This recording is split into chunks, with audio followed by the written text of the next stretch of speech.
Previously on Saratoga Lights. You gave me a fright. Me too. I wasn't expecting to see anyone else out here.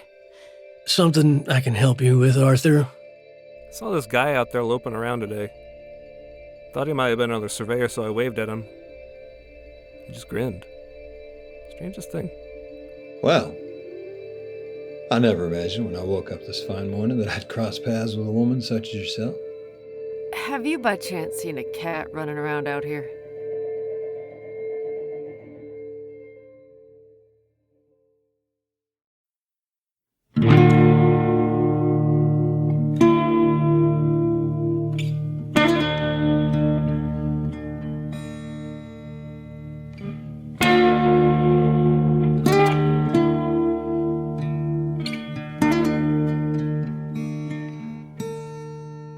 Saratoga Lights, Season 3, Episode 5, The Flip of a Card.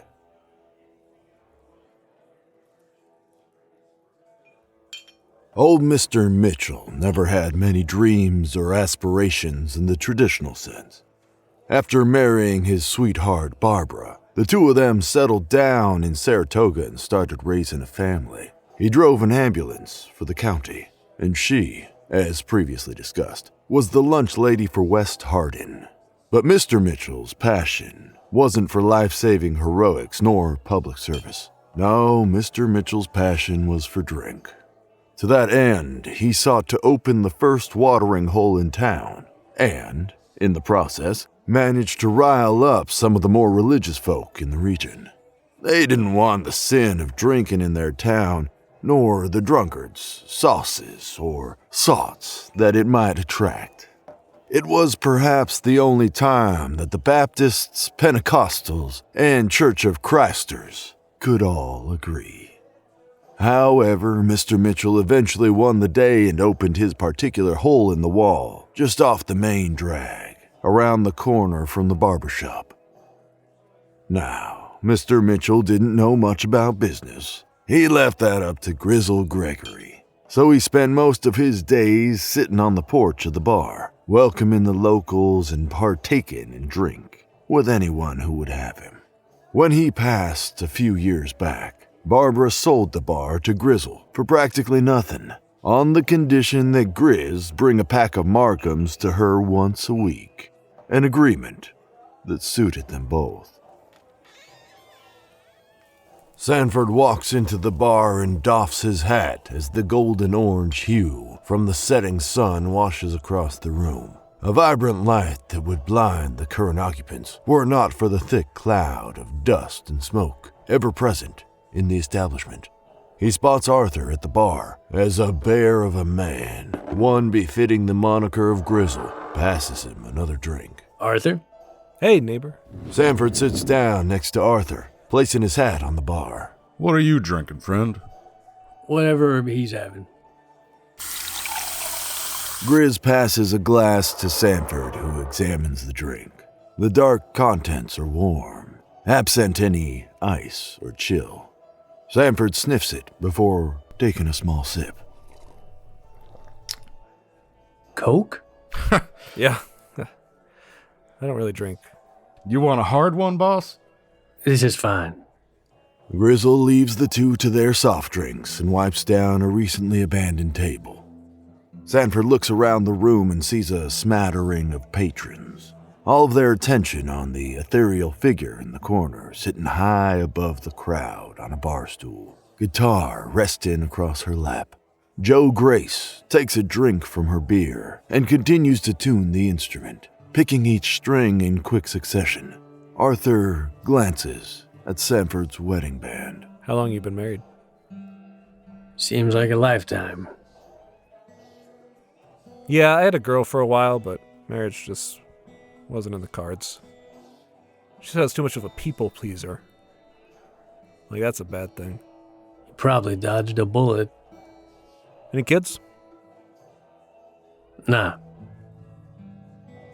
A small television mounted above the bar in the corner of the room plays the 6 o'clock news, marked by snow and static.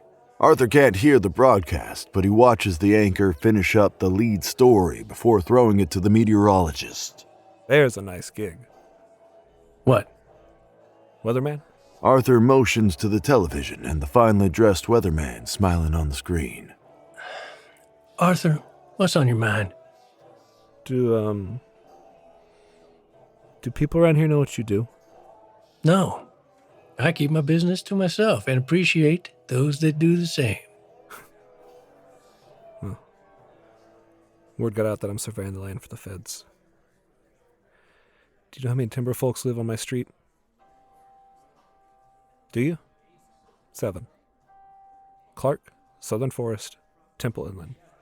All represented by the city block, and there I am like a sheep among a den of wolves. Man has to make a living. No one can fault you for that. Arthur looks back up at the television and watches the weatherman again, his hands waving in front of a picture of the state of Texas, making graphics appear like some sort of magician. You know when the air turns a certain way? First you smell the rains, and then you look up and you see the sky change to red, and you know. You know what happens next. You hear the sirens, and in an instant the storm appears, and if you're not ready, you end up dead. You lost me. My house was ransacked last night. What do you mean ransacked? Ransacked. Papers strewn about, furniture overturned. They even smashed the dang commode. Really? Smashed it into a bunch of porcelain pieces. Why would someone do that? Must have been looking for my report. In the toilet? What? No. No, I think that particular part of the burgling was unrelated. What are you going to do? I talked to Ron, the guy from Yarborough's office. Said if I finish my current grid, they'll still pay my contract instead of the reduced rate. I don't know. So, I'm gone. Gone. Goodbye. Adios. Heard there's some good farmland out in A-Leaf. Over near Houston. They say it's so fertile you just have to lay a seed atop the soil and watch it grow. You're not a farmer. Well, no. But it could be. So you're leaving town. Yeah. You're giving up your life and everything you know over some idle threats? You got a lot of questions. A lot of questionable things. Man can't fight the storm. All we can do is retreat. Take cover. Wait for it to pass. And Ladies and gentlemen, put your hands together for that songbird of the Sabine, Miss Jo Grace. I know most of y'all look forward to Friday night, the drinking and the dancing. Happy hour 5 to 7. Best happy hour in the county. But to those of y'all who aren't celebrating, this is for you.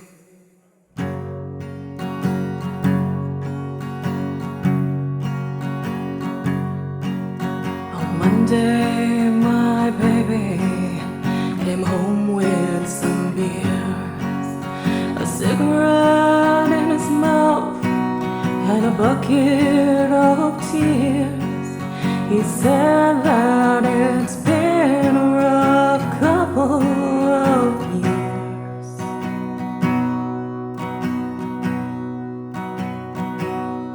Now it's Friday night, and I'm still right here.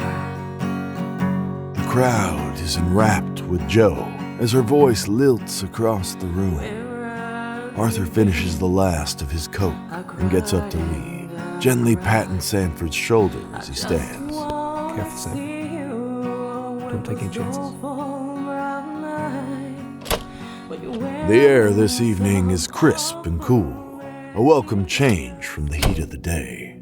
Arthur steps outside the bar and makes his way to his truck, parked in the gravel lot.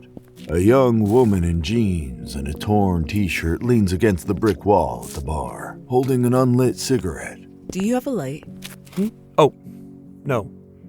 Sorry, I don't smoke. But, inside, I bet someone has a mattress or two to spare in there. Oh, okay. Well, maybe you can buy me a beer. The darker, the better. Is Coke dark enough for you? Not quite. Yeah. Sorry. I'm not much of a drinker either. But it was very nice to meet you, Tammy. Tammy. I'm Arthur Collins, and I am sorry I'm such a bore. Arthur Collins. Didn't we have algebra together? Did you go to West Hardin? Go Oilers. Sorry. I'm from Abilene. Catholic. I'm guessing I saw you in Mass. I'm there every week. No, I'm agnostic. Well, I don't know what that is, but you sure do look familiar. Just one of those faces, I guess. Can I get a ride, Arthur Collins? Arthur blushes and grins before declining her advance, in the politest of terms he can muster. She takes no offense and watches him climb into his truck and pull away into the night, his brake lights growing smaller. Tammy watches his truck turn off the highway before lighting her cigarette and walking across the street to get in the passenger seat of a waiting car. Nathan Molina sits behind the wheel and glances at his watch to make note of the time. 6:23. Tammy takes another drag of her cigarette, the glowing orange ember lighting up her face in an otherwise darkened car. Kind of a weird guy. Nathan keeps his eyes on the front of the bar, paying little mind to his passenger. Said he was agnostic. Those the ones that hate God? They neither acknowledge nor deny higher power. Can you put that out, please? Tammy flips open the ashtray and snubs her cigarette out.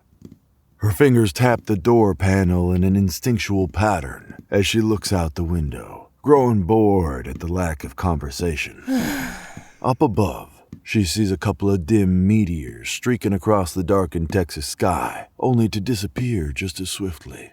Indians think those are the spirits of our ancestors watching over us. I don't believe in ghosts. Funny thing about ghosts. They exist whether you believe in them or not. Same with demons. Don't believe in demons either. Nathan checks his watch again. 6:35. The front door pops open once more as Sanford emerges from the bar, Is that your other friend? standing on the sidewalk, putting his hat atop his head before walking home. Can we get a burger or something? I'm starving. Back at home, Bonnie is sitting at the kitchen table, having just finished the last of her chores. The front door opens and she looks up briefly to see Sanford entering the house and placing his hat on the rack before returning to her program. Bonnie eats an apple slice, freshly cut from one of the many that rests in the fruit basket that hangs by the stove. It, like the rest of the slices on her plate, contain no evidence of rot nor decay. At one time in her life, her husband returning after a long day of work was a welcome moment in her day. A moment to be made whole again with one another. But there is no making whole that which is dead. A sentiment that she is sure Sanford shares. At one time in his life, returning home to his wife and daughter was the highlight of his day, the fruit of his labor. But there is no fruit born on that which is dead.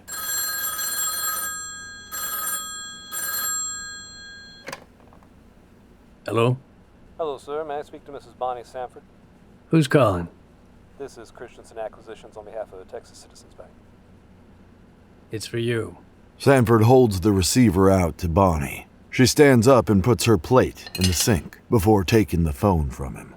As he enters the kitchen to get a glass of water, she drifts into the living room as far as is possible, still tethered by that coiled cord and stuck within earshot of her husband. This is Bonnie. The caller introduces himself, and Bonnie turns further away from Sanford. No, I mailed a check 2 weeks ago. Check your registry again. Sanford tries to eavesdrop but is unsuccessful. He can make out an okay and something that sounds like, "I need more time." But her voice is faint as she whispers into the receiver. Instead, he turns his attention to the small television by the table, watching some garish game of luck play out as contestants vie for a prize of $5,000 and a year's supply of handcrafted steaks. How much is a year's supply of steaks worth? Sanford figures he could buy that much meat with the cash he has stashed in the attic. Just would need a bigger ice chest. He snaps from his daydream. The angry look on her face betrays her unspoken vow to guard her heart and emotions from her husband, if only for a second. A long silence settles in between the two of them as Bonnie stands in front of the sink, her eyes too heavy to look at anything but the ground. Sanford watches another contestant flip a card and add $200 to their winnings, just like that. Do you ever think about leaving? Bonnie looks up and sees her husband. His eyes meet hers from across the room. No. We could start over. Somewhere new. This is home. Bonnie starts washing her plate in the sink, vigorously scrubbing the surface with a worn green sponge. Sanford wanders over and stands behind her, hesitantly, awkwardly. She senses his presence. He reaches up to touch her waist, but doesn't make contact. His hand just floats there, not moving for fear of disturbing the air circulating around her hips. Finally, he gathers the courage and places his hand on her. The first time he's touched her in this way in ages, and gets no protest. He slowly slides his hand up to her breast, which she quickly grabs and moves back down to her waist, though she hasn't let go of his hand. He pulls her towards him and kisses her shoulder, then her neck, lightly, just barely making contact. She leans back into it, eyes closed and face pointed towards the ceiling. Bonnie reaches with her right hand and places it on the back of his head, slowly caressing his hair. Once again, he moves his hand up to her breast, this time getting no resistance. He kisses her neck once more. She grips the edge of the counter. He unzips his pants. They both are startled by the commotion and turn around to see the tail of Jackie as she races around the corner, leaving only the wooden broom that she had knocked over laying in the middle of the floor.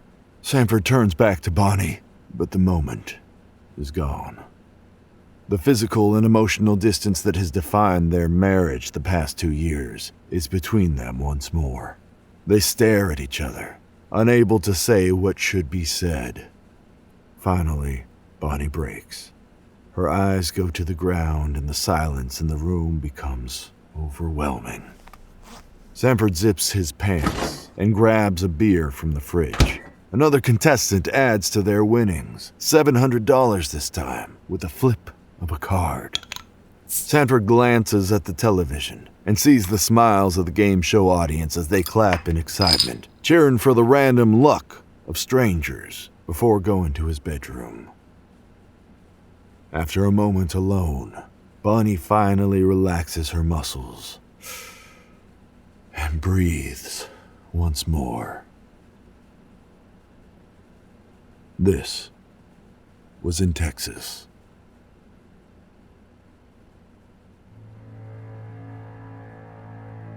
Saratoga Lights is written and directed by Randall LaRue. Audio recording and engineering by Matthew David Rudd. Music by Randy Reynolds.